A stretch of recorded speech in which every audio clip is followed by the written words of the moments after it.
आज हम जो हमारा नेक्स्ट लेक्चर है उसमें हम पढ़ रहे हैं क्लासिफिकेशंस ऑफ एनिमल्स। एनिमल्स की कौन सी क्लासिफिकेशंस है, किस पेज पे उनको क्लासीफाई किया गया वो। अब हम जब क्लासिफिकेशन की बात करते हैं तो उसमें ये किंगडम्स आते हैं, kingdom, phylum, division, class, order. यानी कि सबसे पहले किंगडम आता है, किंगडम फर्दर डिवाइड होता है, फाइलम, फाइलम डिवाइड होता है, क्लास, क्लास डिवाइड होता है, ऑर्डर, ऑर्डर, फिर फैमिली, फिर फैमिली से जीनस और जीनस से स्पीशीज। कोई भी ऑर्गेनिज्म ले लें, एनिमल ले लें या ह्यूमन बींग्स ले लें, तो वो इस तरह की क्लासिफिकेशन चलता है। हम जब एनिमल की क्लासिफिकेशन करते हैं तो दो फाइलम में डिवाइड होता है, मतलब उसके दो सब किंगडम होते हैं। इस किंगडम को फिर divided into two sub kingdom. The grouping of organism on the basis of similarities found in them is known as classifications.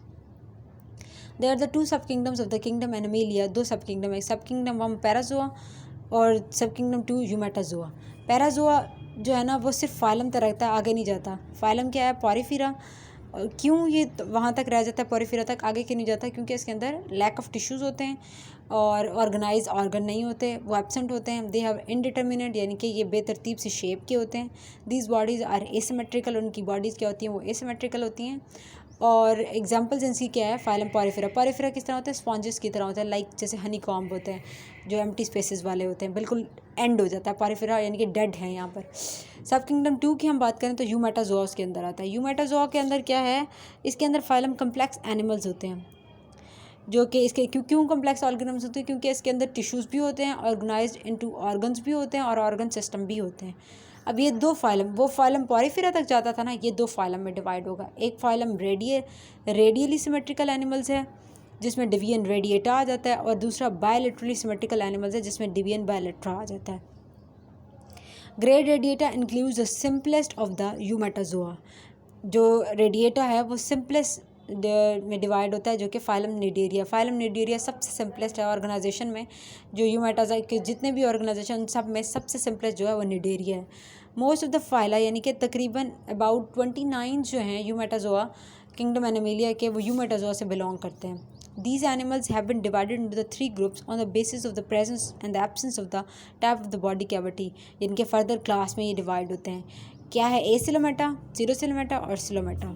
एसिलोमेटा they do not have the body cavity, और इसका phylum क्या होगा, phylum होगा platyhelminthes.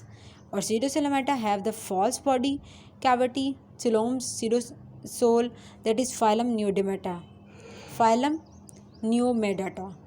और coelomata they have the true body cavity, that is the phylum Chordata. The animals are named and classified into the hierarchy of the relatedness, के उनके आपस में रिलेशंस की वजह से उनको क्लासीफाई किया जाता है। कार्ल वॉन लिनस, यानी कि कार्लस लिनस, उसका दूसरा नाम कार्लस लिनस था, classified the plants by giving them the two words Latin name. The system developed was the binomial structure, मतलब उन्होंने कहा कि जिस तरह प्लांट्स को दो में डिवाइड किया गया ना, एक लैटिन नेम होता है और एक उसका दूसरा नेम होता है बायनोमल नोमेनक्लेचर से, उसी तरह एनिमल्स के भी दो नाम होते हैं। एक क्या होता है एनिमल्स का, naming the animals as well in this system, the first part indicates the names of the genus and the second part indicate the species that which the animals belongs above the genus level. organisms are grouped into the families, मतलब वो जितने भी genus level हैं ये further divide होते हैं families में, orders में, क्लास में, फाइला में, kingdom based on the hierarchy, जिस किंगडम से बिलोंग करते हैं। जैसे हम ऑर्गेनिज्म की बात करें, लाइक एनिमल्स की बात करें या ह्यूमन बींग्स की बात करें तो वो किंगडम एनिमेलिया से बिलोंग करते हैं। इसी तरह प्लांट की बात करें तो वो किंगडम प्लांटी से बिलोंग करेंगे। और इसी की बेस पे ना, in addition the 8 level of classification called domains in sometimes use the biologist और रिकॉग्नाइज, मतलब यही जो वो कहते हैं कि क्योंकि उन्होंने कहा ना कि फर्दर इस तरह से डिवाइड होंगे कि किंगडम होगा, फाइलम होगा, क्लास होगा, ऑर्डर होगा, फैमिली होगा, जीनस होगा, स्पीशी होगा, तो उसको उन्होंने 3 डोमेन्स के अंदर रख दिया। पहली डोमेन क्या है, यूबैक्टीरिया, दूसरी डोमेन है यूकरिया और तीसरी डोमेन है आर्किया। अब मैं आपको कुछ एग्जांपल्स दिखाती हूँ क्लासिफिकेशंस की जो किंगडम्स के अकॉर्डिंग बिलोंग करते हैं। हम क्लासिफिकेशंस ऑफ मैन की ही बात कर लेते हैं। क्लासिफिकेशन ऑफ मैन के अंदर क्या होगा, उनका किंगडम किससे बिलोंग करेगा, एनिमेलिया से। फाइलम किससे होगा, कॉर्डेटा से। अब देखिए यहाँ आपने देखा होगा कॉर्डेटा क्या था, ट्रू बॉडी कैविटी, इनके अंदर बॉडी कैविटी मतलब पूरी एक शेप टाइप बॉडी कैविटी होती है। क्लास क्या होगी, मेमेलिया। मेमेलिया यानी कि जो बच्चे पैदा करते हैं, जो फर्दर जनरेशन प्रोड्यूस करते हैं या बच्चों को दूध पिलाने वाली होती हैं, वो क्लास मेमेलिया के अंदर चला जाता है। ऑर्डर्स प्राइमेट्स में आ जाता है। फैमिली क्या है, होमिनिडी फैमिली, यानी कि ह्यूमन बीइंग से बिलोंग करते हैं। होम जीनस क्या है, होमो, एक जैसे होते हैं, एक दूसरे से मिलते जुलते हैं। स्पीशीज़ होमोसेपियंस, होमोसेपियंस ये इनका नाम है इंसानों का, जो कि लैटिन वर्ड से मिलकर बना है। ये हो गई क्लासिफिकेशन ऑफ मैन की। हम इसी तरह एक और एग्जांपल कर लेते हैं क्लासिफिकेशंस ऑफ हनी बी की। किंगडम क्या है, इनका भी एनिमेलिया है।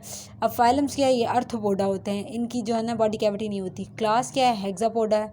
ऑर्डर है हमारे पास हिम्नोप्टेरा है, और इसकी जो फैमिली है वो एपिडी है। जीनस है एपिस, और स्पीशीज़ है एपिस मेलिस्फेरा। ये एग्जांपल है हनी बी की। इसके बाद मैं आपको एक फ़्लो चार्ट दिखाती हूँ, जिसके अंदर जो ये क्लासिफिकेशंस ऑफ एनिमल्स का ना फ़्लो चार्ट है। एक जो मैंने अभी आपको थ्योरेटिकली कराया था, उसका ये क्लासिफिकेशंस का एक फ़्लो चार्ट है। प्रोटॉक्टिस एंसेस्टर्स, ठीक है। प्रोटॉक्टिस एंसेस्टर यानी कि जो एनिमल्स हैं वो किस में डिवाइड हुए हैं, एक पैराजोम है, एक यूमेटाजोम है। मैंने आपको बताया था पैराजोम सिर्फ पॉलीफेरा तक जाता है, उसके बाद वो ब्लाइंड एंड, यानी कि वो क्योंकि स्पॉन्जेस बनते हैं ना जस्ट लाइक हनी कॉम की तरह, और हनी कॉम में उन्होंने कहा कि वो एम्प्टी स्पेसेस हैं, तो ये यहाँ पर आके ख़त्म हो जाता है एक फाइलम। तो जब हम यूमेटाजोआ की बात करते हैं, उसके बाद मैंने आपको बताया था थ्योरी के अंदर कि वो दो में चला जाता है, एक रेडिएटा में, एक बायलेट्रा में। फिर रेडिएटा जो है वह निडेरिया सिंपलेस्ट फॉर्म में चला जाता है, जबकि जो बायलेट्रिया होता है वो तीन में डिवाइड होता है, सिलोमेट्स में, सीरोसिलोमेट्स में और एसिलोमेट्स में। फिर एसिलोमेट जो है वो प्लेटीहेल्मिन्थेसिस में चला जाता है। यहाँ पर प्लेटीहेल्मिन्थेसिस वो होते हैं जिसके अंदर मैंने आपको बताया था बॉडी कैविटी के बारे में, और सीरोसिलोमेट्स जो होते हैं वो एस्केलेमेंथिस में चला जाता है। न्यू बेडेटा, जिनके अंदर बॉडी कैविटी नहीं होती, फॉल्स बॉडी कैविटी होती है। जो सिलोसिलोमेट्स होते हैं इनके अंदर ट्रू बॉडी कैविटी होती है। ये दोबारा डिवाइड हो जाते हैं ड्यूट्रोस्टोम्स में और प्रोटेरोस्टोम्स में डिवाइड हो जाते हैं। ड्यूट्रोस्टोम्स फिर कॉर्डेटा में, हेमिकॉर्डेटा और एकाइनोडर्मेटा के अंदर। और जो ये हमारे पास प्रोटेरोस्टोम्स जो हैं ये एनलिडा में, एंथ्रोपोडा में, मोलस्का में, और ये इन 3 में डिवाइड हो जाते हैं। ये वो क्लासिफिकेशन है जो क्लासिफिकेशन मैंने आपको थ्योरेटिकली बताई है। इससे ये आपको आसान हो जाएगा याद करने में कि ये एनिमल्स का किंगडम है, ये उसके फाइलम है, फाइलम से फिर फर्दर फाइलम्स में डिवाइड हुआ है, ये यहाँ पर आके ख़त्म हो गया, इसकी फर्दर क्लासेस हुई, क्लासेस जाके एंड तक जो उनकी बॉडी शेप तक है वहाँ तक चला गया। ये FSC के अंदर से मैंने फ़्लो चार्ट लिया है ना। फिर मिलते हैं इंशाल्लाह नेक्स्ट लेक्चर में। अल्लाह हाफिज़।